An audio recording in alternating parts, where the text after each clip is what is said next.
बिस्मिल्लाहिर्रहमानिर्रहीम। अस्सलाम वालेकुम डियर स्टूडेंट्स, आज बात करते हैं मेलेरी ट्यूबरकुलोसिस पे। मेलेरी ट्यूबरकुलोसिस ये सेकंड टाइप ऑफ ट्यूबरकुलोसिस है, यानी ये टीबी की एक दूसरी किस्म है। ज़्यादातर लोगों में प्राइमरी ट्यूबरकुलोसिस के बाद काफ़ी हद तक रिकवरी आ जाती है, यानी जो प्राइमरी इन्फेक्शन होती है उसमें हीलिंग आ जाती है और बंदे ठीक हो जाते हैं।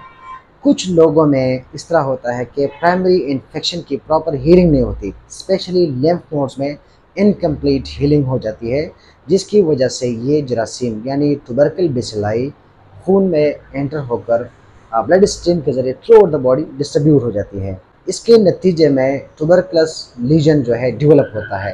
ये ट्यूबरकुलस लीजन आपके किडनी में भी डेवलप हो सकता है, लंग्स में भी डेवलप हो सकता है, इस तरह बोन्स में, जॉइंट्स में, नर्वस सिस्टम में, हत्ता के रिप्रोडक्टिव ऑर्गन्स में भी डेवलप हो सकता है।